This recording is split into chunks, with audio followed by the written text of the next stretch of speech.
worst Super Bowl in history. The Eagles dominated the entire evening. And just like Ronny after eating dairy, the Chiefs shit the bed. You know what?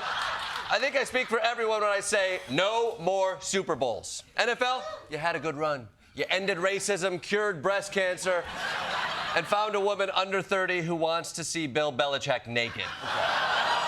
Jordan, have you been doing ayahuasca of Aaron Rodgers again? Okay, we can't cancel the Super Bowl. It's the only thing keeping Groan from going through our garbage at night. Plus, I don't know about you, but this was the best Super Bowl of my life. I mean, yeah, it had touchdowns, Tom Brady's new face, Seal as a seal, and Jordan losing an ass ton of money betting on the Chiefs. I mean, what happened, Mahomes? You look like Ronny out there, completely lost with a terrible haircut. The Chiefs were my ticket out of this hellhole, and now I owe a lot of money to a very, very bad man. Which brings us to my Jordan owes me a lot of money better tonight. Which big Italian man will I send to Jordan's house tonight?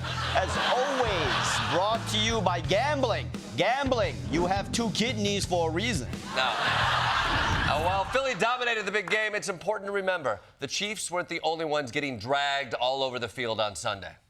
For 13 minutes, Kendrick Lamar provided the world with a halftime show that stayed true to himself.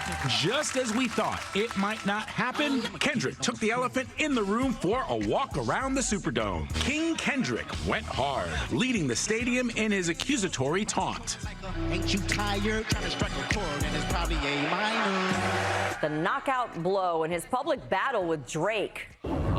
I've had it with these motherfucking Drakes on this motherfucking plane. Hey, Kendrick, the world's on fire, the president's in the stands, and you're using the biggest stage on the planet to go after Drake again? We get it. You don't like him. Save your petty beef for the group chat. Like Ronny's fake accent, you're overdoing it. Well, I disagree with you, Jordan, because unlike you, I love black people. And I thought Kendrick's performance was incredible. I mean, he proved what I've been saying for decades. The halftime show should always be about petty grievances. I mean, next year, I want to see Blake Lively and Justin Baldoni jousting to the death. Presented by gambling. Of course, gambling. Unlike Drake, you can come back from this. And finally, let's not forget about a huge update rocking the world of gambling.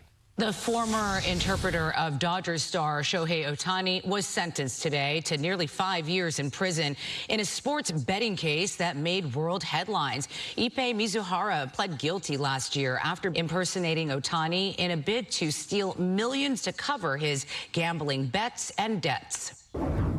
Asian representation! We shouldn't be sending Shohei's interpreter to jail. We should be giving him a medal. I mean, you think Shohei has talent? It takes real skill to steal money from someone you work with, okay? Especially when you have to guess their mother's maiden name. What is it again, Jordan? Pakowski? Is that with a K? Oh, it's with a C, you dipshit. And you keep my mother's maiden name out of your mouth. See? This is my point. Gambling shouldn't be about hurting the people closest to you. Whatever happened to doing it the old-fashioned way? Making dogs fight each other. As someone who had their identity stolen by a certain Japanese coworker, this is a disgrace. Well, I know you can't be talking about me because I'm Malaysian. Oh. Stop making up new types of Asians. It's offensive.